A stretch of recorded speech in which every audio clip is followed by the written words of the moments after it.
자, 반갑습니다. 리더스탁 정예준입니다. 이번 주 스탁마켓 나우 시간에 살펴볼 내용은 장안의 화제이죠. 미국의 부채 한도 협상안 관련된 이야기를 해보도록 하겠습니다.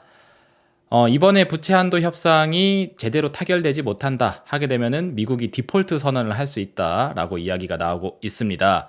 물론 이 이야기는 몇 년 전서부터 꾸준히 제기됐었던 위험인데 요즘 들어 특별히 언론에서 자주 비춰주고 있는 것으로 보아 뭔가 과거와는 다른 양상을 보이려고 하는 게 아닌가 싶어요. 그리고 이 부채 한도 협상안이 제대로 진행되지 못하게 되면은 2011년도에 그랬던 것처럼 신용등급 강등 위기가 재현될 수도 있습니다. 그래서 오늘 영상에선 그와 관련된 이야기를 해보도록 할 거예요. 그럼 구체적으로 어떠한 내용 가지고 있는지 목차 먼저 보면서 하나씩 시작해 보도록 하겠습니다. 자, 목차입니다. 첫 번째로는 현재 우리가 경험하고 있는 부채 한도 협상, 디폴트 위험이 어떻게 시작됐는지에 대한 그 과정을 대략적으로 좀 설명해 드리도록 하겠고, 두 번째로 2011년도 당시에 미국의 신용등급이 강등되면서 어떻게 증시가 반응했는지, 금융 환경은 어떠한 영향을 미쳤는지에 대한 과거를 한번 살펴보는 시간을 갖도록 하겠고요. 가장 중요한 마지막 3번.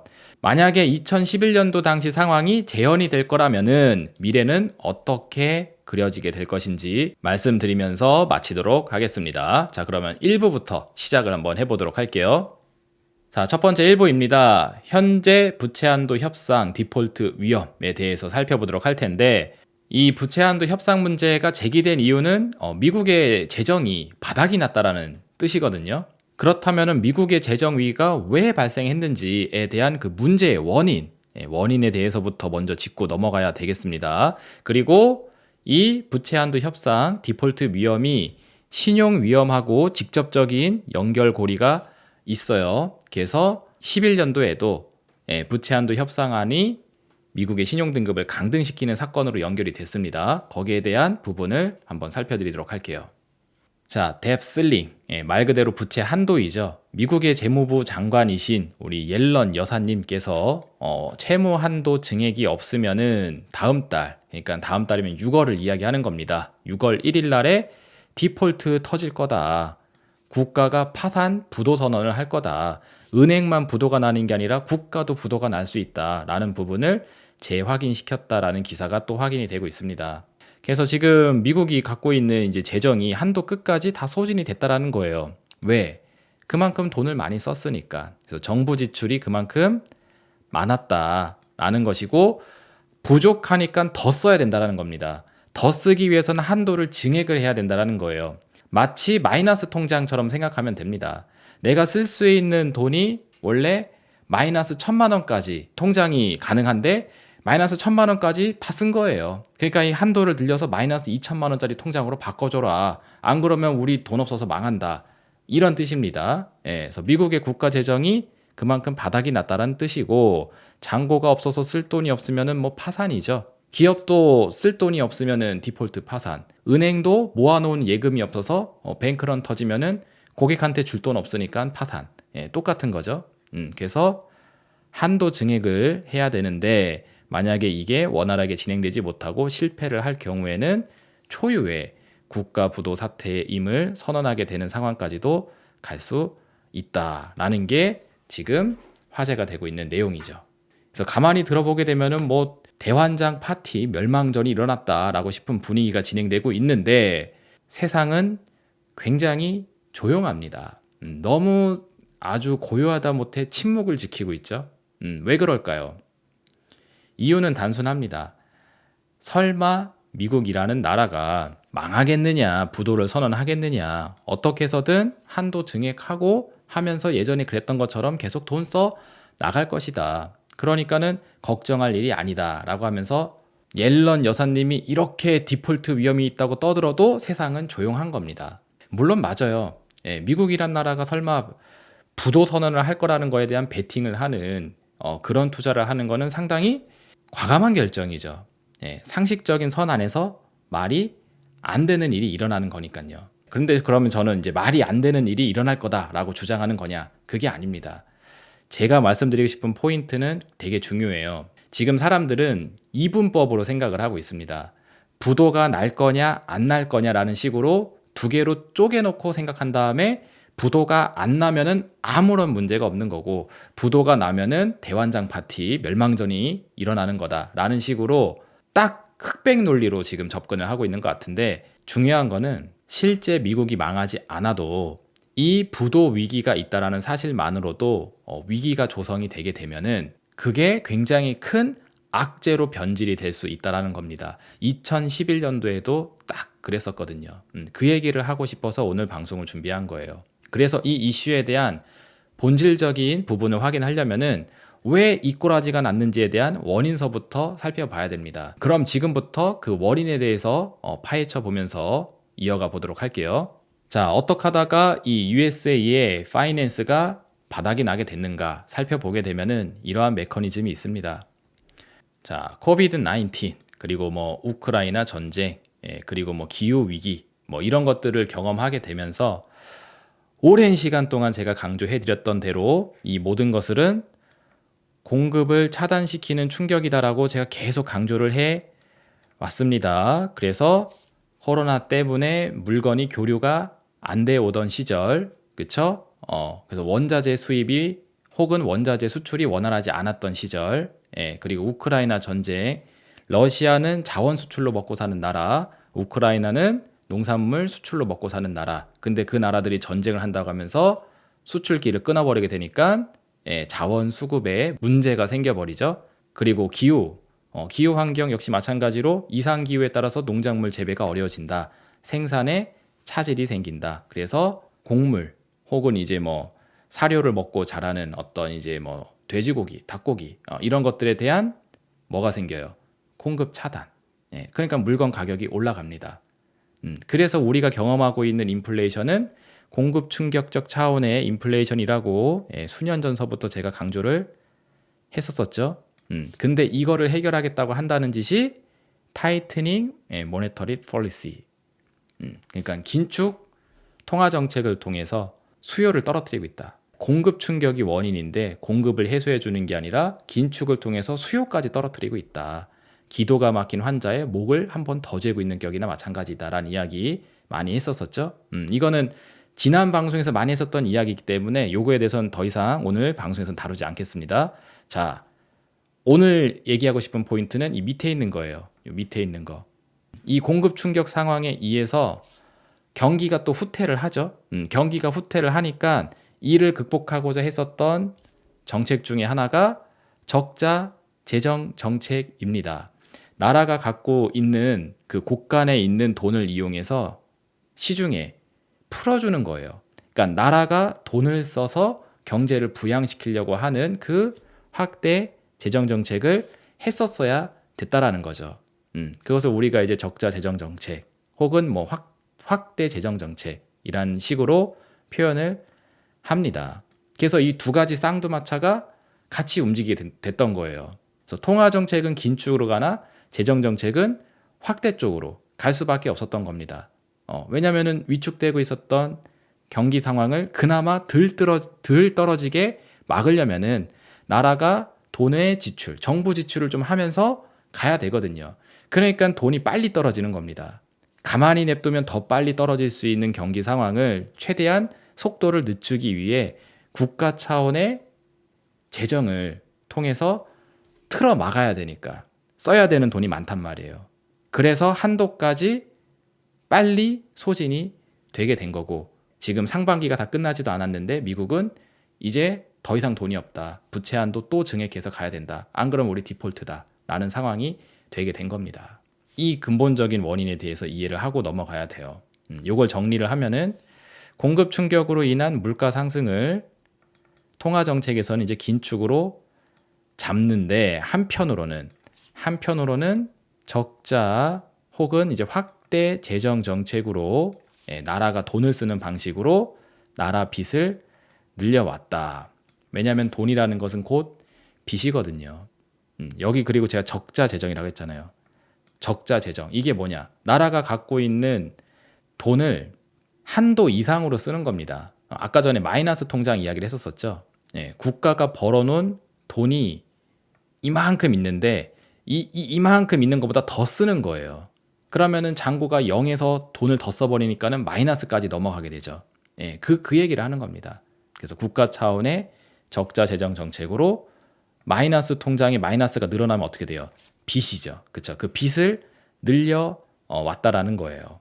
요거를 조금 유식한 느낌으로 경험을 하고 싶으신 분들은 요 그래프를 보시면 또 되겠습니다. 경제학에서 하는 이야기인데 과거에 제가 총수요 곡선, 총공급 곡선 그려드린 다음에 물가하고 총생산 Y 설명해 드렸던 거 기억하시는 분들 계실지 모르겠습니다.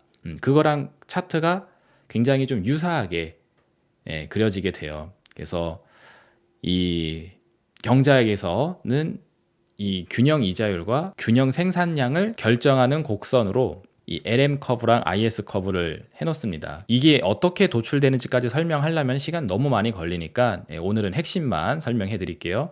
이 LM 커브라는 것은 통화 정책에 의해서 컨트롤되는 곡선이라고 보시면 되겠고, 이 IS 커브는 재정 정책에 의해서 컨트롤되는 곡선이라고 보시면 됩니다. 그래서 이 통화 정책과 이 재정 정책이 만나는 곳에서 균형 이자율이 결정이 되고 균형 생산량이 결정이 된다라는 이론적 차트가 있어요. 그래서 여기서 긴축을 하게 되면 어떻게 되냐면은 이 LM 커브, 통화 정책을 관장하는 이 LM 곡선이 왼쪽으로 이렇게 넘어가게 됩니다. 그것을 그려드리면은 이렇게 보실 수가 있어요. 새로운 LM 곡선이 이런 식으로 도출이 되죠. 자, 그러면은 과거의 LM 곡선은 사라집니다. 그리고 새로운 균형점이 파란색 점에서 형성이 되고, 이때 만들어지는 균형점에서 이자율이 여기서 위로 한 칸 올라가게 되죠. 자, 그러면서 동시에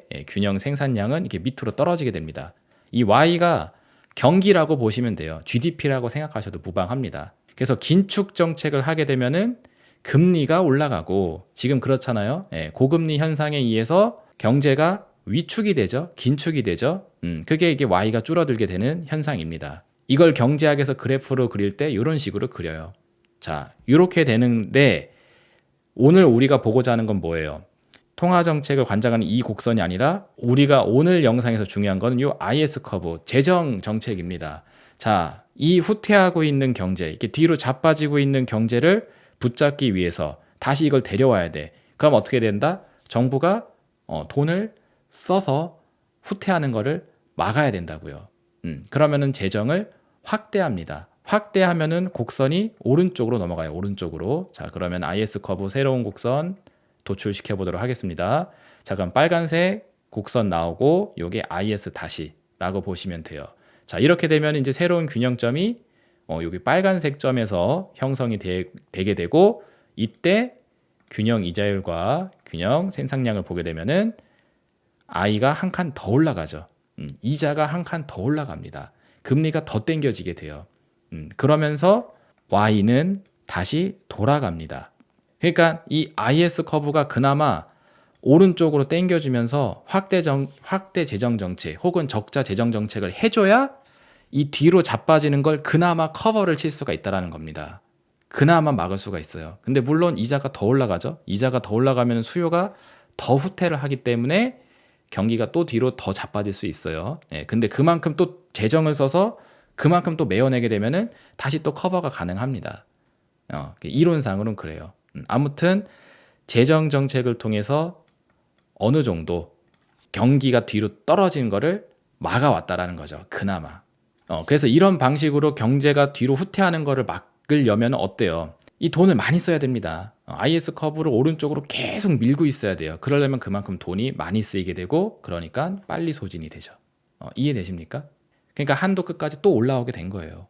그러니까 이제 사람들이 여기서 한도를 더 증액할 수 있느냐, 너무 많이 올려왔다 라고 하면서 의문을 제기하고 있는 상태입니다. 이렇게 이해를 해야지 현상에 대해서 완벽하게 정리가 됐다고 볼 수 있어요. 그래도 이거를 글로 한 번 더 정리를 해서 요약하면은 이렇게 좀 해볼 수 있겠습니다. 통화 정책은 긴축, LM 커브는 왼쪽으로 땡기면서 긴축을 하고 있는데, 아이러니하게도 재정 정책은 완화 정책, 확대 재정을 해야 돼요. 왜? 경제가 뒤로 자빠지는 걸 막아야 되니까. 미국은 지금 이거를 쭉 해오고 있었던 겁니다.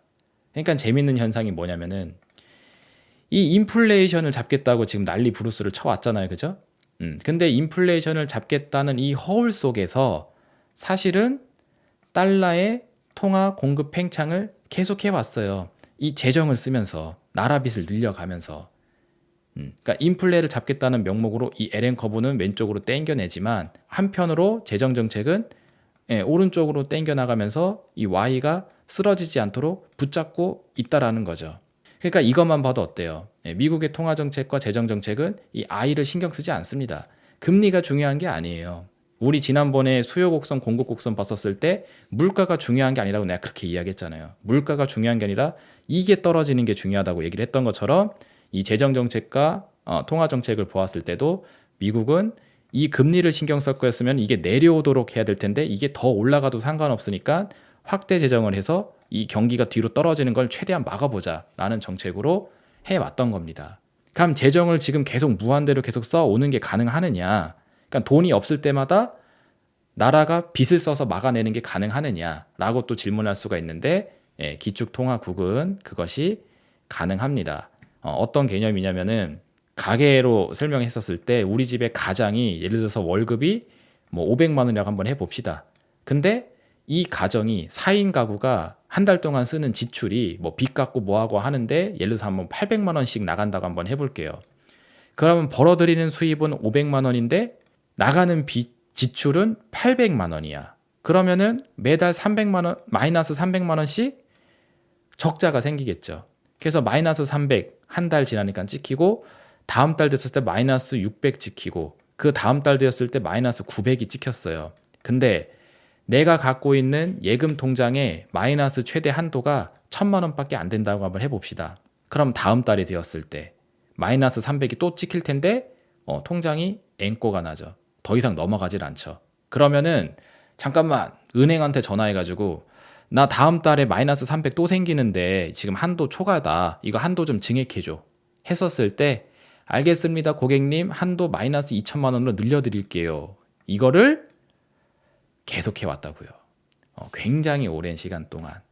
그래서 상상 초월할 정도의 수준으로 지금 나라 빚이 엄청나게 늘어나져 있는 나라가 미국입니다. 근데 안 망해요. 왜? 다시 한번 이야기지만 기축통화국은 이게 가능합니다. 화폐의 가치가 떨어지지 않고 내가 찍어내는 이 종이땡이가 가치가 있다는 걸 입증을 받게 되니까 그냥 프린트해서 해결하는 방식으로 지금까지 해왔어요. 그러니까 여기에 여러분들이 지금 얽매여서는 안 되는 겁니다. 자꾸 언론에서 뭐 인플레이션이 중요하다, 저기에 잡혀야지 뭐 경기가 산다라고 하고 있지만 사실 미국 경제의 메커니즘을 보게 되면은 하나도 신경 쓰지 않고 있습니다. 오직 얘만 살릴 수 있다라면은 이렇게 무식하게 돈을 찍어내는 방식으로 방어를 해왔었던 나라예요. 근데 이제 지금 여기서 문제 제기가 되는 거죠. 이렇게 계속 마이너스 1000만 원, 마이너스 2000에서 마이너스 5천만 원까지 지금 통장을 늘려왔는데 만약에 여기서 마이너스 6천만 원으로 안 늘려주면 어떡하느냐? 라는 게 지금의 상황이라는 겁니다. 그러면 진짜 문제의 포인트는 뭐겠어요?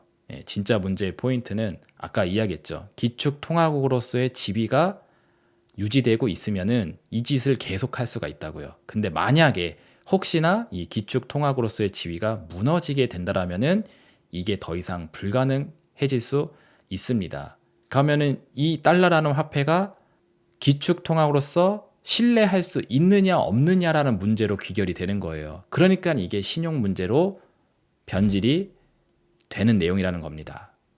물론 또 제가 하는 이야기는 또 방구석 음모론자의 쌉소리라고 생각하시는 분들이 계실 수도 있을 것 같아서 제가 또 준비한 자료가 있습니다.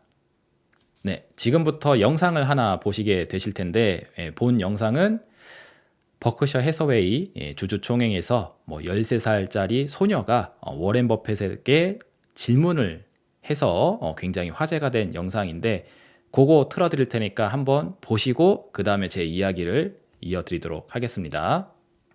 Hi, my name is Daphne.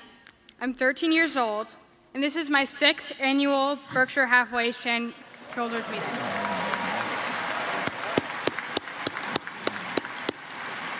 And I've had the privilege to ask you both questions in years past. My question for you today is the following. As you know, the US national debt is currently at an estimated $31 trillion, making up about 125% of the US GDP. In the meantime, over the past few years, the Federal Reserve has telegraphed that they intend to monetize the debt by printing trillions of dollars, even as they insist that they're fighting inflation. 자, 여기서 딱 정확히 이야기를 하죠. 인플레를 잡겠다는 명분으로 지금 미국은 오히려 빚을 더 찍어내고 있지 않느냐. 그래서 그게 31조 원 수준까지 올라가져 있지 않느냐라는 이야기까지 합니다. 자, 그리고요. Already, other major economies in the world, such as China, Saudi Arabia, and Brazil, are moving away from the dollar in anticipation of this. My question is, are we likely to face a time in the future when the US dollar is no longer the global reserve currency? How is Berkshire prepared for this possibility?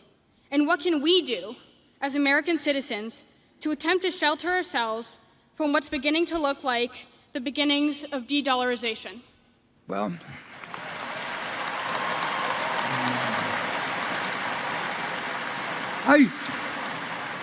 I should ask you to come up here and answer some questions. I mean, 자, 여기까지입니다. 13살의 눈으로 바라본 세상이 저 정도 식견이라고 하는 것 자체가 굉장히 놀라운데, 그쵸? 문제 제기를 정확하게 이해를 하고 있죠. 이게 지금 뎁슬링 문제하고도 연결이 되는 거예요. 자, 정리를 해서 말씀해드리면은 미국은 계속적으로 지금 빚을 써오면서 적자 재정을 단행하면서 돈을 계속 써왔고, 그 빚을 계속 확장하는 과정 중에 여기까지 왔다. 근데 만약에 미국의 달러가 기축통화로서의 지위가 무너지게 된다라면 어떻게 될 것인지에 대한 고민을 해야 되지 않느냐라는 이야기를 이제 한 겁니다. 그걸 정리를 다시 해서 말씀드리면은, 자, 여기 money supply, 통화 공급은 by 달러 크레딧, 달러라는 화폐가 신용이 유지가 되었을 때 이게 유지가 가능하다라는 이야기입니다. 그리고 달러라는 화폐의 기축통화로서의 신뢰가 무너지게 되면은 돈을 찍어내면서 막아오는 방식이 더 이상 통할 수 없는데, 그에 대해서 버크셔 해서웨이는 대비책이 있나요? 그리고 미국의 한 국민으로서 나는 불안합니다 라는 이야기를 질문한 겁니다. 13살짜리 소녀도 지금 그런 걱정을 하고 있다고 하잖아요.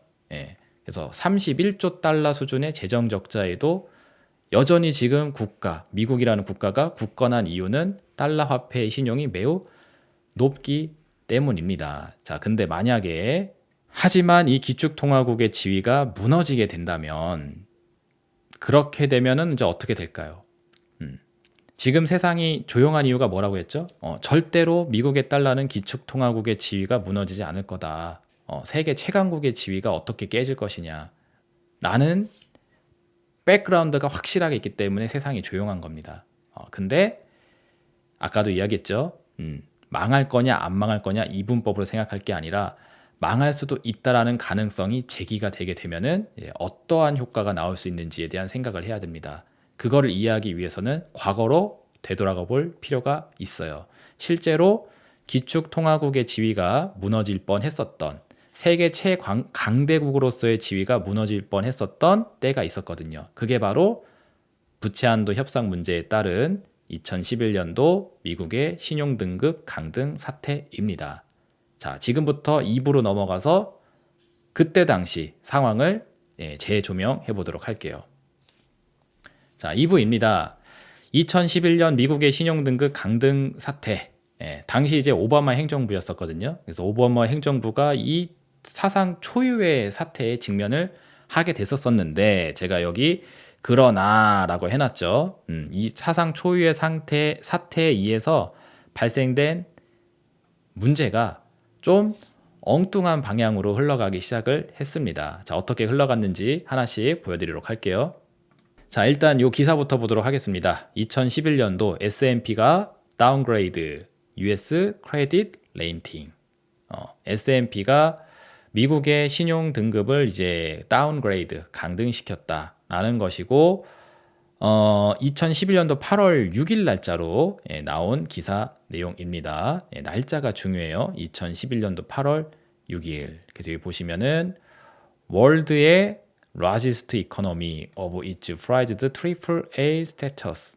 AAA 등급의 지위를 가지고 있는 이 미국이란 나라. 그러니까 세계에서 largest economy, 세계에서 가장 초강대국의 지위를 갖고 있는 나라의 신용등급이 강등되는 초유의 사태가 8월 6일 날짜로 발표가 됐다라는 겁니다. 자, 그리고 이 문제가 왜 생겼는지 보시면은 여기 위에 America's Debt Crisis라고 해서 미국의 debt, 빚, 위기, 부채 위기. 그러니까 이때도 똑같았었어요. 부채를 통해서, 그러니까 나라가 빚을 쓰면서 메꿔왔었던 이 현 상황이 한도 수준까지 올라가게 되니까는 이거 한도 상향해야 된다라고 하면서 통과를 한 해 만에 그랬을 때, 근데 이게 난항에 부딪히게 되니까는 다운그레이드가 된 겁니다. 근데 재밌는 게 뭐다? 8월 6일 날짜로 다운그레이드가 됐어요. 자, 그리고 다음 기사 보시면 2011년도 8월 3일 날짜로 나온 기사 내용인데, 미국의 부채 한도 증액안이 상원의 통과, 디폴트 위험에서 벗어나라는 기사가 확인이 됩니다. 자, 아까 미국의 신용등급이 강등됐었던 거는 8월 6일 날짜 현지 시간으로 확인을 한 기사이고, 이거는 8월 3일 새벽 아침 6시 경에 나온 기사입니다. 그러니까 우리 시간으로 아침 6시니까는 미국 기준으로는 이제 오후 시간중에 뭐 장마감 이후쯤이나 그때 이제 나왔겠죠. 그래서 미국의 연방정부 부채 한도 증액안이 하원에 이어서 상원에도 통과가 됐다. 그러니까 해결이 된 거예요, 위험이. 그리고 미국은 이에 따라서 사상 초유의 경험하지 못했던 디폴트 위험, 그리고 채무 상환 불이행 위기가 있었는데 여기서 완전히 벗어나게 됐습니다 라고 분명히 이렇게 못을 박아놓고, 이로부터 3일이 지난 시점에서 아까 전에 보셨던 기사 요게 나온 겁니다. 8월 3일 날 위기가 해소가 돼놓고 3일 있다가 미국의 신용등급이 강등. 그래서 끝난 줄 알았는데 강등. 해결됐는 줄 알았는데 강등을 쳐맞은 거예요. 희한하죠. 그래서 협상안이 통과가 된 후에 이상하게도 신용등급이 강등이 되는 이런 형태가 나오게 됐습니다. 그럼 왜 이럴까? 얘네들은 왜 이러는 걸까?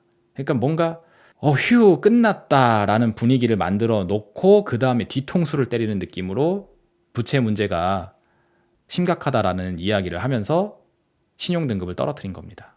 자, 왜 이런 일이 일어났는지에 대해서 생각을 해 보시려면은 당시 금융시장이 어땠는지를 봐야 돼요.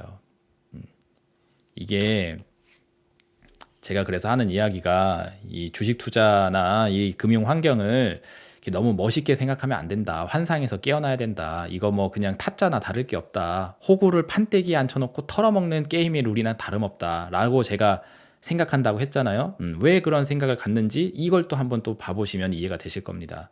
재미난 거는 미국의 신용등급 강등 사건이 이제 터지고 난 이후에 이 달러 인덱스의 흐름인데, 이 달러 인덱스가 굉장히 크게 상승을 하기 시작을 하게 됩니다. 보시면 2011년도 이게 9월이에요. 9월. 아까 8월 달에 이슈가 있었었죠. 8월 달 이슈가 있었을 때 달러 인덱스 반응이 없어요. 미국의 신용등급이 강등이 됐습니다. 나라의 국가 신용등급이 강등이 됐다고요. 근데 나라의 국가 신용등급이 강등이 됐으면 그 나라의 화폐인 미국의 달러가 가치가 떨어져야 되는데 가치가 오히려 폭등을 하면서 상승을 해버리는 모습이 나온다고요. 신기하죠? 그러니까 언론에서 이야기하는 것은 미국의 신용등급 강등이고, 미국이 부채 한도 협상을 제대로 하지 못했기 때문에 이 문제가 난 거다. 그래서 언론에서 하는 이야기만 들으면 마치 이건 미국만의 문제이고 미국만의 이슈인 것처럼 그려져 있는데, 이상하게도 달러 인덱스는 신용등급 강등 이후로 오히려 더 상승하면서 올라가게 됩니다. 왜 그러느냐? 대충 느낌이 오시죠? 미국이라는 나라가 세계 1등의 국가로서의 그 지위가 무너져 있지 않은 채 신용등급이 떨어지니까 그 뒤에 있는 애들, 그러니까 2등 국가, 3등 국가, 4등 국가, 이런 애들이 더 떨어지는 거예요. 마치 도미노가 앞에 있는 도미노가 뒤에 있는 도미노를 탁 치게 되게 되니까 그 두 번째 도미노가 세 번째 도미노를 더 세게 밀어버리고 약간 그런 느낌으로 1등이 한 칸 옆으로 한 칸 뒤로 무너지니까는 2등, 3등은 두 칸 뒤로 넘어지는 그런 형태가 돼버린 겁니다. 달러는 그래서 오히려 더 강해져요. 그리고 다른 나라의 화폐는 가치가 상대적으로 더 떨어지는 상황이 이제 나오게 됩니다. 그래서 달러 인덱스 2011년도 8월에서 9월 사이 74포인트에서 80포인트까지 상승을 해버리는 모습이 연출이 되고요. 방금 전에 말씀드렸던 대로 다른 나라 화폐가 오히려 가치가 더 떨어진다고 이야기를 했어요. 그래서 원달러 환율 추이도 보게 되면은 달러가 강해짐에 따라서 원달러 환율이 또 상승 압박을 받습니다. 원달러 환율이 오른다는 것은 원화 가치가 떨어지고 달러 가치가 올랐다라는 뜻이죠. 1달러 대 1,000원이었었는데 예를 들어서 1달러 대 1,200원이 됐다. 미국에서의 1달러가 우리나라 가치로 1,000원이었는데 1달러의 가치가 우리나라 돈으로 1,200원으로 올랐다. 그러니까 1,200원을 줘야지 1달러를 주는 거니까 우리나라 돈이 가치가 떨어진 거잖아요. 더 많이 줘야지 1달러 주니까. 그게 환율의 상승 개념입니다. 그래서 웃긴 게 신용등급 강등은 미국이 당했는데 그 나라 화폐 가치는 오히려 올라가 버리고 상대적으로 원화의 화폐 가치는 더 떨어져 버려요. 그러니까 위기가 터지는 거는 미국인데 그에 따른 영향력과 책임은 오히려 다른 나라 신흥국들이 더 세게 본다니까요. 그리고 오늘 방송하고는 좀 별개의 내용이기 때문에 제가 따로 준비를 안 했는데 잠깐 얘기를 하고 가자라면은 08년도 서브프라임 모기지 사태 이때도 비슷해요. 여러분들이 미국발 금융위기, 리먼 브라더스 사태 이야기할 때 미국의 어떤 경제 상황이 무너진 것만 많이들 생각을 하시는데 사실 08년도 서브프라임 모기지 사태도 글로벌하게 들여다보게 되면은 리먼 브라더스 사태에 의해서 오히려 가장 큰 피해를 본 증시가 있다라고 하게 되면은 중국의 상해입니다. 중국의 상해 지수가 당시에 6,000포인트에서 놀고 있었는데 미국이 서브프라임 모기지 사태 터트리면서 이 1,000포인트대로 작살이 났어요. 6분의 1 토막으로 날아갔습니다. 그 08년도 그 한 6개월 정도 되는 시간 동안. 그리고 여기는 이제 역사적인 최고점이 돼서 지금도 못 넘어가고 있죠. 중국의 상해 지수가 그래요. 그러니까 터지는 건 미국인데 그에 따른 금융 피해는 오히려 신흥국이 더 세게 보는 이런 아이러니한 상황. 근데 언론에서는 미국의 위기라고 딱 가두리가 쳐져 있으니까는 사람들의 시선은 그것만 바라보고 있는. 그래서 리먼 브라더스 사태에 의해서 중국의 상해 지수가 6분의 1 토막으로 떨어졌다는 사실은 대다수의 사람들이 잘 인지를 못하고 있습니다. 그것도 한번 여러분들 여유 되시면 한번 시간 내서 한번 봐보세요. 08년도에 중국 상해 지수가 버블이 엄청나게 올라갔다가 그게 땅 터지면서 내려오게 됩니다.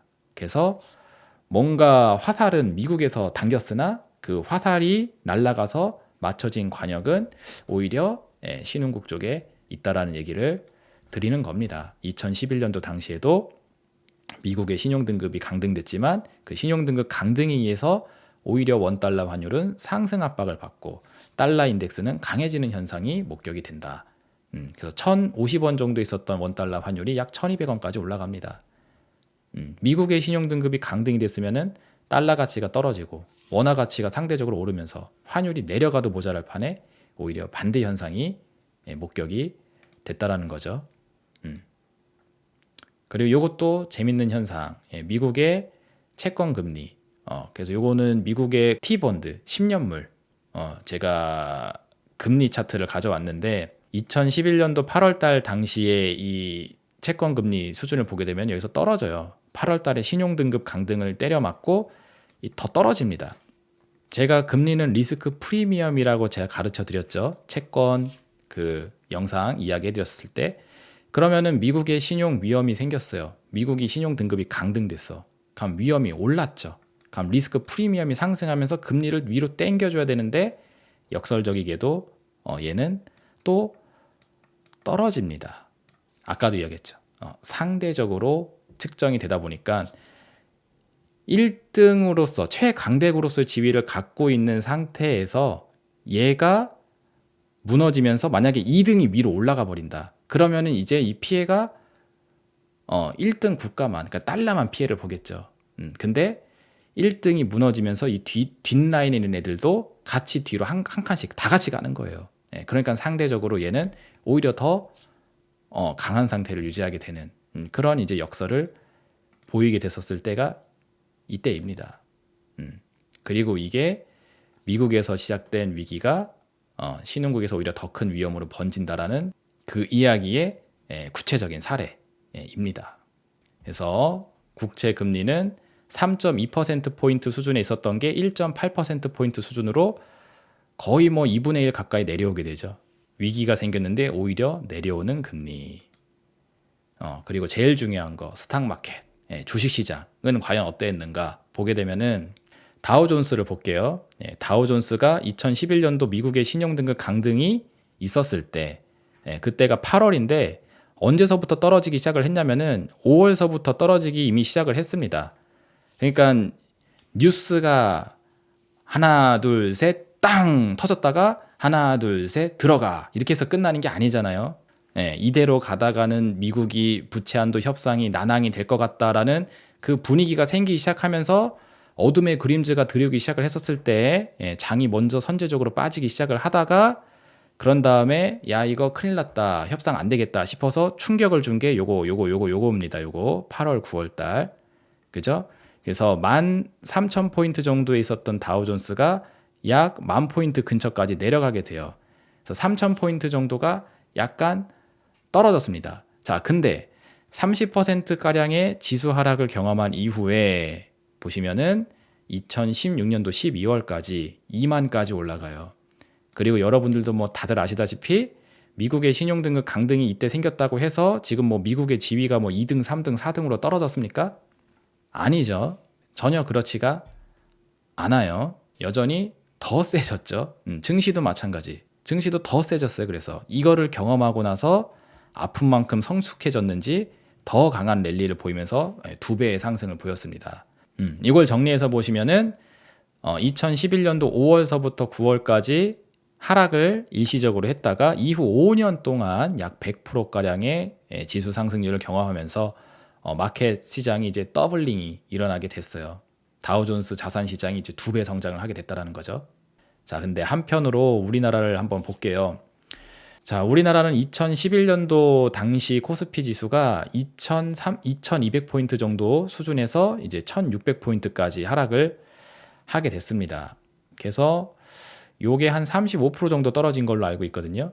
근데 낙폭이 중요한 게 아니라 이 이후가 중요하죠. 이 이후가. 이 이후 보시면은 2012년도, 13년도, 14년도, 이게 15년도, 그리고 요게 16년도일 거예요. 그래서 하나, 둘, 셋, 넷, 다섯. 5년이라는 시간 동안 올라가지도 않고 뭐 떨어지지도 않고 우리가 이 시간을 박스피 장세라고 불러요. 그래서 박스에 갇힌 채 오도 가도 못하는 상황에 갇혀져 있었던 시간이 무려 5년 동안 진행이 됐습니다. 다우존스가 2배로 자산시장 버블링이 일어나는 그 시간 동안 우리는 코스피가 박스에 갇힌 채 여기에 머물러 있는 거죠. 그럼 예를 들어서 만약에 2230포인트 요 근처에서 뭐 종목을 하나 샀다가 잘못 물렸다. 그러면 이제 5년 동안 이제 회생 불가. 제자리로 못 돌아온 채 그죠. 가지고 있어야 되는 종목이 엄청나게 많은 시간이 될 수 있는 거죠. 다우존스가 2배 올라갈 시간 동안 우리는 이러고 있었다라는 거. 그래서 이런 걸 살펴보게 되면은 제가 최근 유튜브 영상에서 은행에서 시작된 부도 위기는 결국 동아시아에서 터지려고 이러는 것 같다라는 이야기 했었을 때 이것도 뭐 방구석의 음모론이다라고 생각하시면 어쩔 수 없겠지만 역사적으로 보았을 때 상식선에서 펀더멘털이 굉장히 튼튼한 나라가 위기를 조성하게 되게 되면은 그 위기가 타고 번져서 결국 취약한 곳에 떨어지게 되어 있습니다. 그러니까 애초에 그걸 노리고 위기가 던져졌다라고 또 볼 수 있는 거예요. 제가 여태까지 경험했었던 장은 그래 왔습니다. 그래서 이번에도 신용등급 위기가 뭐 미국에서 생기고 있다라고 하면서 분위기를 자꾸 뭐 그쪽에서 뭐 문제가 계속 생기고 있고 우리는 굉장히 멀쩡한 상황이 있는 것처럼 조성이 되고 있어서 멀뚱멀뚱하고 있는 것 같은데 그리고 설마 미국이란 나라가 자빠지겠어 하겠지만 걔네들이 위기를 조장해서 스텝을 밟아 나가면은 다시 한번 이야기하지만 이에 따른 피해는 미국에 국한되는 게 아니라 이게 타고 넘어서 그쵸 오히려 펀더멘털이 취약한 국가라든지 산업이라든지 기업 속에 터져버릴 수가 있음을 이야기하는 겁니다. 자, 그리고 가장 중요한 이제 3부 시간 되겠습니다. 2011년도 당시 상황이 재현이 된다라면은 만약에 이번에 또 이게 재현이 된다라고 하게 되면 어떻게 될까? 그러니까 왜 자꾸 2011년도하고 제가 비교를 하냐면은 유사점이 굉장히 많아서 그렇습니다. 이때도 08년도 서브프라임 모기지 사태 터지고 나서 3년 뒤잖아요. 그러니까 이때도 역시 마찬가지로 왜 위기가 조성이 됐었냐면은 서브프라임 모기지 사태가 터지면서 이걸 극복하자고 이제 돈을 쓴 겁니다. 막대한 유동성을 풀었어요. 그러면 똑같은 문제 또 생기겠죠? 뭐 인플레이션 문제, 그리고 경제가 뒤로 자빠지는 현상을 막겠다고 재정을 쓰는 문제. 그러니까 재정을 많이 쓰다 보니까 빨리 한도까지 차오르는 문제. 이게 똑같은 과정에 의해서 생기게 됐었던 겁니다. 우리도 지금 뭐 코로나 문제 뭐 이런 것들 극복하겠다고 공급 충격 상황을 해결하고자 막 재정을 쓰 나가는 과정에서 빨리 한도까지 올라오게 되니까 또 부채 한도 협상해야 된다는 얘기가 나오고 있잖아요. 그렇죠? 주기도 똑같아. 2020년도 코비드 터지고 그리고 3년 지난 게 지금 23년도 지금입니다. 그리고 11년도가 이러한 메커니즘을 그린 이후에 신흥국을 정조준해서 미사일이 당겨진 게 맞다라는 것을 사례로서 확인을 했죠.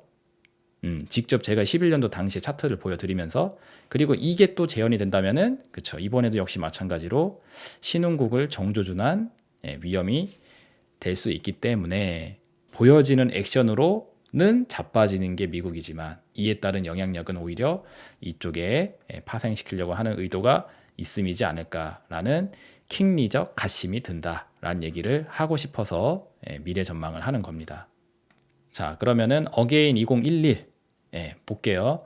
과거 2011년도 초유의 신용등급 강등을 경험했을지라도 여전히 세계 최강대국으로서의 지위를 유지하고 있는 상황이죠. 이 미국이란 나라는요. 그리고 지금 이게 또 반복이 된다 하게 되면은 마치 보여지기로는 미국이란 나라가 망하는 것처럼 사상 초유의 망국으로 진입하는 것처럼 분위기 여론 조성이 될 수 있으나 우리는 어디에 주목을 해야 된다? 이런 미국의 신용 위기에 대한 피해가 오히려 이쪽에서 더 주목을 해서 봐야 된다는 거죠. 한 달 전인가? 얼마 전에 그 제가 영상 하나 찍어드리면서 전시경제 역학 뭐 이거 리마인드 해드렸었는데 거기서 봤었던 댓글이었던 것 같아요.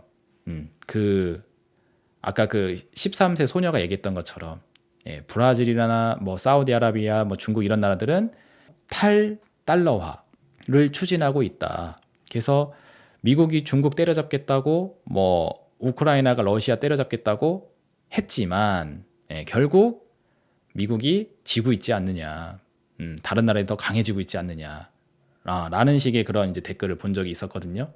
근데 거기다가 제가 뭐라고 이제 제 의견을 달아드렸냐면은 보여지기로는 그렇게 보여질 수 있으나 결과적으로 그러니까 결정적인 순간에는 대반전이 일어날 수 있을 거라고 나는 생각한다고 했었었는데 그게 이야기입니다. 보여지기로는 그렇게 되는 걸로 보여지지만 마지막에 결정적인 순간에 아까 봤잖아요. 11년도에도 결정적인 순간에 부채 한도 상향하면서 위기를 극복하면서 넘어갔어요.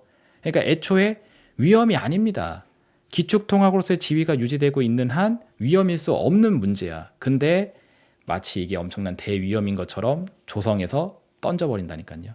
그래서 제가 그 오징어 게임 보시면은 거기 오일남 할아버지가 줄다리기 전략 알려주죠. 상대방이 원하는 대로 일단 끌려가 주다가 마지막 결정적인 순간에 힘을 확 빼와가지고 상대를 무너뜨리는 전략을 써서 그 줄다리기 게임에서 이기잖아요. 마치 그런 것처럼 상대방이 원하는 대로 다 끌려 나가면서 망하는 거는 미국이고 미국에만 망조가 들고 하는 것처럼 조성이 되면서 가지만 자세히 들여다보게 되면은 이런 현상이 똑같이 목격이 될 수 있다는 거죠. 그래서 위기가 조성되는 나라의 화폐가 오히려 강해진다든지 위기가 조성되는 나라의 국채 금리가 내려가고 오히려 국채 가격이 상승한다든지 하는 역설적인 상황이 나오는지를 한번 잘 지켜보시는 게 좋을 것 같다라는 겁니다. 그래서 정리를 하면은 미국의 부채 한도에 따른 신용 위기는 신용국에게 오히려 더 큰 도전이 될 수 있음을 생각해 봐야 된다라는 거. 11년도에도 그러했으니까. 네, 그리고 다음으로 중요한 거는 그래서 펀더멘털이다 라는 겁니다. 이게 오늘 방송이 어떻게 보면 가장 하이라이트라고도 볼 수 있을 것 같은데 만약에 그 주요 신흥국들이 강력한 펀더멘털을 유지를 하고 있다라면은 그 미국이라는 나라가 자빠짐으로 인한 피해를 보질 않습니다. 그러니까 미국 신용등급 강등됐어? 그래? 우리는 신용등급 트리플 A 겁나 세 엄청 좋아 라고 자신 있게 이야기할 수 있는 환경이다 하게 되면은 그 외부 변수에 영향을 받질 않는다고요. 근데 반대의 경우라면은 여기 써놓은 것처럼 반대의 경우라면은 이 외부적인 요인 한국 자체의 펀더멘털 위험이 터지는 게 아니라 미국에서 발생된 그 신용 위험이 전이가 되면서 야 한국 니네는 진짜 괜찮냐? 라고 했었을 때 아닌데 우리도 지금 상태 메롱인데 하면은 야 미국이 한 스텝 떨어졌는데 그럼 니네는 한 5스텝은 뒤로 밀려야 되는 거 아니야? 라고 했었을 때 아무 말 못하게 되는 상황 자신 있게 반박을 할 수 있는 상황이 된다. 펀더멘털적인 상황이 그러면은 견고하겠지만 그쵸 자신 있게 반박을 할 수 없는 상황으로 가고 있잖아요 사실. 그러면은 이 외부적인 자극 요인에 의해서 붕괴가 될 수 있다는 거예요. 다시 이야기하면은 과연 한국은 신용 위험에 굳건할 수 있을까라는 거죠. 미국이라는 국가 전 세계에서 가장 강력한 신용 등급을 부여할 수 있는 나라가 만약에 스텝이 떨어진다고 했었을 때 11년도에는 그 후순위에 있는 애들이 다 같이 밀렸다고 했잖아요. 근데 만약에 우리나라는 미국이 원 스텝으로 뒤로 밀려도 우리는 가만히 있을 수 있다라고 강력하게 주장할 수 있는 상황, 경기, 실적 상황이 그렇다 하게 되면은 저놈들 떨어지던 말던 이렇게 평가를 유지할 수 있겠지만 그렇지 못하다 하게 되면은 그쵸 얘네가 원 스텝 밀릴 때 우리는 더 많은 후진이 일어날 수 있다라는 거죠. 그래서 제가 항상 이 펀더멘털적인 요인에 집중을 해야 된다라고 계속 강조를 하는 겁니다. 근데 가만히 보면은 주요 기업들의 실적들 점점 악화되고 있고 이거 그리고 한미 기준금리 역전 역대 최대 규모예요. 그리고 미국은 장단기 금리 역전 차이가 그 역사적인 최대 규모로 벌어져 있는 상태입니다. 제가 보는 기준에서는 완전한 불균형 상태인데 이 불균형 상태가 장기화되고 있는 건 사람들이 의례 당연하게 받아들이는 시대가 돼버렸어요. 놀라운 일입니다. 제 기준에서는. 그러니까 평범한 상황이 이제는 비정상인 상황이 됐고 비정상적인 상황이 이제 당연시 여겨지는 시대가 됐단 말이죠. 근데도 이게 의례 아무런 그런 이제 뭐 위험이 아닌 것처럼 그냥 살고 있습니다. 그러니까 시한폭탄을 옆에 끼고 살고 있는데 시한폭탄은 원래 내 친구야 하면서 있는 것 같은 느낌이라는 거죠. 꼭 뭔가 충격이 생기고 뭔가 이게 문제가 닥쳐야지만 그러니까 폭탄이 터져야지만 그제서야 이제 문제의식을 하게 되는데 그러고 난 다음에는 어떻게 뭐 해결 방법이 있겠어요. 나는 그렇게 생각합니다. 그래서 저는 뭐 이전에도 뭐 맨날 이야기했지만 주식 119 방송할 때서부터 지수가 신고가를 쓰고 있었던 3,300포인트를 가고 있었던 그 21년도 6월달 당시에도 위험이 차지하고 있으니 창세가 변할 것으로 예상이 되니 대비를 하자라고 했으나 뭐 듣는 이가 없었죠. 그리고 나서 터지고 난 다음에 지수가 막 2,200 진짜 2,100 30% 이상 빠지게 되니까는 진짜 빠지네요 선생님 이제 와서 어떻게 해야 됩니까? 그런 얘기 또 들으면 안 되는데 마음이 약해져서 괜히 들어줬다가 또 등에 칼 꽂죠, 그죠? 이제서라도 증시 하락을 대비하려면 뭐 이런 식으로 하는 게 좋겠습니다 하고 대비책을 얘기해 줬더니 왜 장이 또 떨어지나 하고 이야기하냐고 잘만 올라간다고 하면서 참마 물에 빠진 사람 구워줬더니 뭐 보찜 뺏는 기분인데 아무튼 위험이라는 폭탄은 터지지 않고 있다고 해서 제거된 게 아니에요. 폭탄이 있다라는 것만으로도 언젠가 뭔가 외부의 요인에서 이게 자극이 돼서 터지면은 그에 따른 문제가 생길 수 있음을 가정해서 보는 게 맞다라고 나는 생각을 합니다. 그래서 뭐 주요 국가 중에 가계부채 1위 그리고 뱅크런 사태 요새 뉴스 안 나오니까 다 끝난 것처럼 또 생각을 하고 있죠. 이러다가 또 부도 위기 뭐 하나 터진다. 부동산이 심상치 않거든요. 그러면은 이것도 자극될 수 있죠. 그래서 다방면으로 보았을 때 한국의 신용 위험이 지금 얌전한 상태에 있다라고 보여지지 않는 상태입니다. 제 기준에서는. 그런 중에 외부 요인이 자극이 툭 돼서 이걸 건드려 버리게 되면은 문제가 생길 수 있죠. 애초에 이게 없다 하면은 외부에 방아쇠가 당겨져도 터질 게 없어요. 그러니까 애초에 폭탄이 터질 게 없으면 문제가 없는데 터질 게 있는 상태에서 누가 방아쇠를 당기려고 하면은 그렇죠. 문제가 될 수 있겠죠.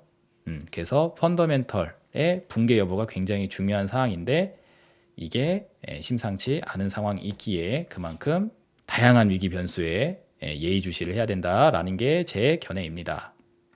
그거에 대한 사례를 좀 구체적으로 보기 위해서 또 이거 하나 또 가져와 봤어요. 5월 15일 요거 촬영하고 있는 현재 시간이 오늘이 16일이거든요. 그러니까 어제 있었던 일입니다. 어제 튀르키예에 무슨 일이 있었냐면은 서킷 브레이커가 발동이 됐어요. 증시가 급락을 하게 되면서 그러니까 말 그대로 전 종목 하방 VI가 걸려서 장이 멈췄다라고 생각하시면 됩니다.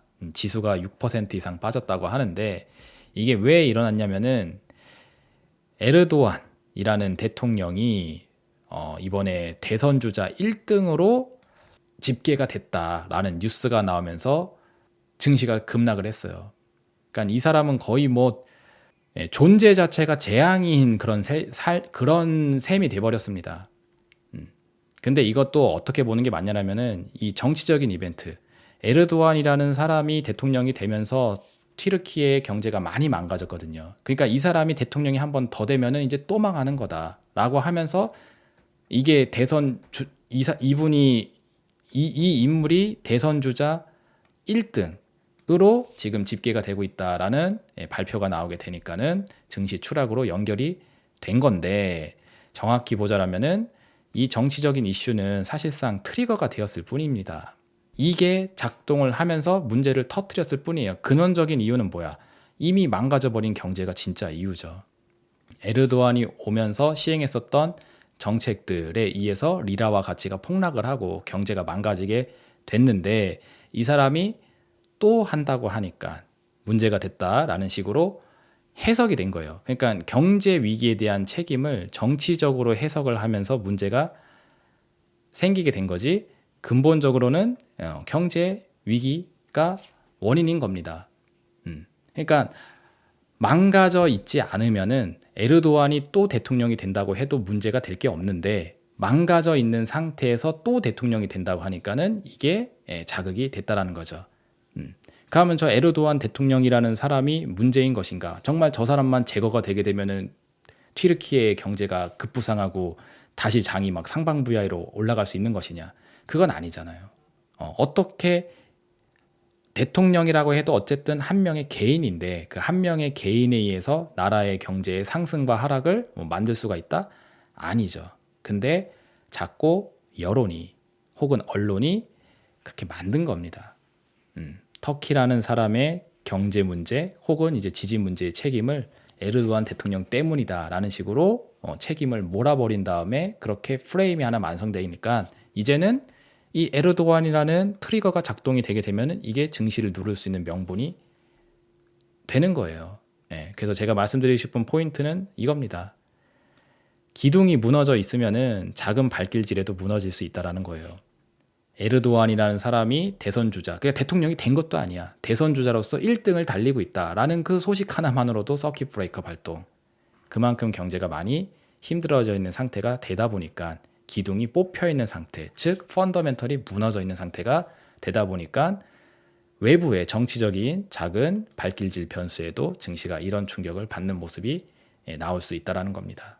그러니 아무런 문제가 없는, 그러니까 기둥이 무너져 있지 않은 그런 상태가 되어져 있으면은 발길질을 외부에서 아무리 많이 한다고 해도 문제될 게 없는데 펀더멘털적인 요인이 무너져 있게 되게 되면은 외부의 작은 변수에도 영향을 받을 수 있으니 이번에 미국의 부채 한도 협상 문제도 장기화될 거로 보여집니다. 그러면서 툭툭 건드릴 수 있는 발길질 요인이 될 수 있어요. 그리고 마지막 전망입니다. 요거는 견해가 약간 좀 과하다라고 생각하실지 또 모르겠지만 제가 보았을 때는 가능성이 또 상당히 높을 수 있는 내용이라고 생각을 해요. 제가 지난번 영상에서도 전쟁 이야기를 했었었는데 전쟁의 가능성에 대한 이야기를 또 한번 얘기를 하려고 합니다. 자, 왜 그러냐면은 기축통화국으로서의 지위를 유지하는 가장 효과적인 방법은 사실 2등을 죽여버리면 돼요. 그러니까 기축통화국의 지위를 이어받을 수 있을 만한 2등 국가가 있다 하면은 그 2등 국가를 밟아서 죽여버리면은 게임 끝입니다. 왜? 화폐는 상대적인 가치거든요. 미국의 달러를 대체할 수 있을 만한 화폐 국가를 없애버리면 혹은 그 지위를 굉장히 크게 격화시켜서 다운시켜 버리게 되면은 기축통화의 지위는 절대로 흔들리질 않아요. 미국이란 나라가 세계 1등의 지위를 유지하는 방법은 뭐 경제적인 부분도 있지만 사실상 가장 확실한 거는 국방력이죠. 감히 넘볼 수 없는 초막강 군사력을 보유하고 있다 보니 그 지위 자체를 흔들 수가 없는 겁니다. 현실적으로 보게 되면은. 그렇기 때문에 만약에 미국이 계속 돈을 쓰면서 상황을 모면하는 상황이 계속되지 못하는 기축통화로서의 지위가 흔들릴 수 있는 상황이 만약에 주어지게 된다면은 전쟁의 방법을 택해서라도 그 지위를 유지하려고 할 거예요. 그게 이 기축통화로서의 지위가 곧 패권이기 때문에 그래서 흔들리지 않게 하려면은 전쟁을 하면 됩니다.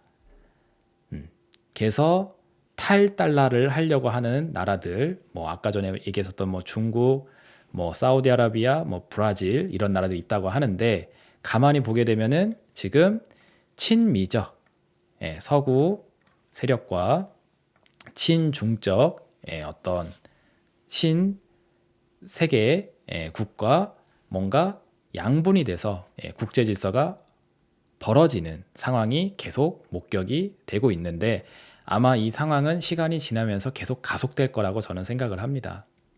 예전서부터 제가 많이 했었던 이야기 중에 하나가 앞으로 우리가 맞이하게 될 상황들은 어쩌면 진짜 중국이란 나라가 과거에 소련이 그랬던 것처럼 붕괴시키려고 하는 게 아닌가 싶은 생각도 든다는 식의 발언들을 몇 번 했었습니다. 제가 한반도의 광명, 통일 이야기 이런 거 하면서 북한이 변화할 수 있으려면은 중국과 러시아의 힘이 떨어져야 되는데 러시아는 우크라이나에 발목 잡혀져 있죠. 그리고 중국은 아마 대만하고 뭔가 문제 상황에 봉착되면서 힘이 줄게 되는 상황이 오지 않을까라고 저는 개인적으로 생각을 합니다. 그런 이야기를 할 수 있었던 이유는 그쵸 이거거든요. 말 그대로 지금의 상황이 보이지 않는 전쟁, 마치 세계 3차 대전을 벌이고 있는 양상이라고 저는 실제로 그렇게 믿고 있어요. 그러니까 국제 질서가 양분이 되는 거죠, 계속. 그래 놓고 이 반대 세력들을 눌러버리게 되게 되면은 그리고 이들이 여기 반대편을 넘볼 수가 없는 상황이다라는 것이 전 세계 시선에서 목격이 되게 되면은 그쵸 기축통화국으로서의 지위는 결코 흔들릴 일이 없습니다. 그러니 이게 전쟁적 차원으로도 연결시켜서 생각을 해볼 수 있는 대목이에요. 그래서 기축통화국의 지위를 흔들 수 있을 만한 상황이 찾아오게 된다 하면은 전쟁이라는 방법을 통해서 극단적인 방법을 통해서라도 이를 유지할 수 있기 때문에 혹여나 미국의 신용 위기가 발생이 된다라면은 전쟁의 상황까지도 연결시켜서 생각을 해볼 수 있다라는 점을 기억해 보시길 바라도록 하겠습니다. 그리고 우리나라도 지금 이제 국제 질서가 양분되는 가운데 이제 어느 한쪽을 선택해서 가고 있는 것으로 보여지죠.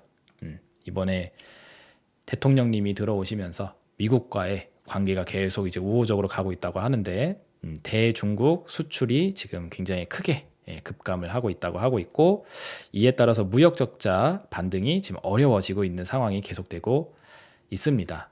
중국과의 교류를 통해서 얻어내는 무역이 많은데 여기서 이제 개선이 일어나지 않다 보니까 전체적인 무역의 캐파 자체가 개선이 일어나지 못하고 있는 상태이죠. 그리고 한미 FTA 발효를 한 이후에 지금 교역이 2배 정도 늘어나 있다라는 기사가 최근에 나오더라고요. 그래서 대미 수출은 지금 증가세에 있다라고 하고 있습니다. 우리는 어느덧 중국과의 교류보다는 미국과의 교류를 더 많이 해 나가고 있는 쪽으로 외교적인 스탠스도 변화해 나가고 있죠.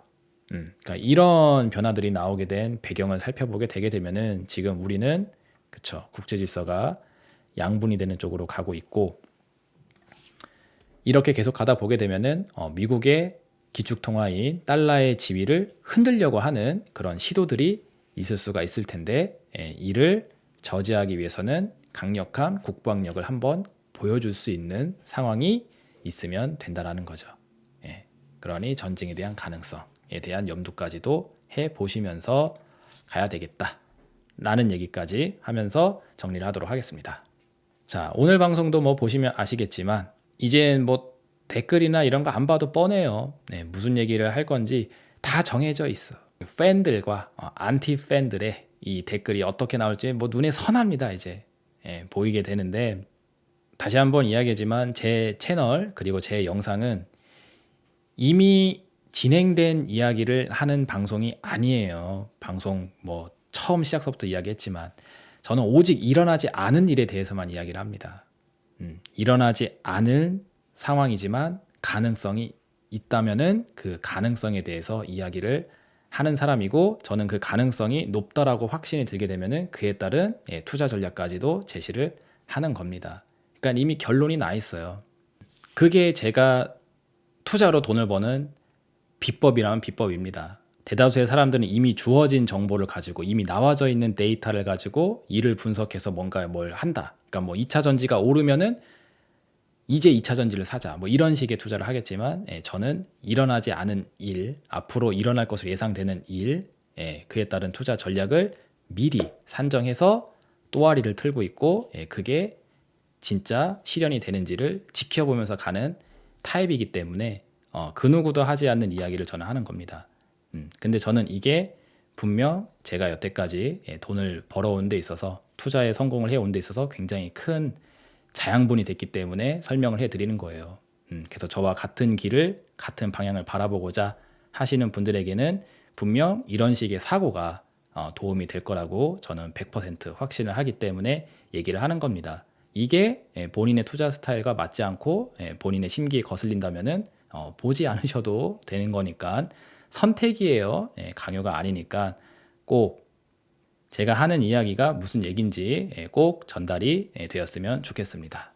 그럼 앞으로도 제 채널과 제 영상을 계속 보고자 하시는 분들은 구독, 좋아요, 알림 설정 눌러 놓으시고, 다음 주에도 새로운 주제 가지고 오도록 할 테니까 리더스탁과 함께 하시길 바라도록 하겠습니다. 감사합니다.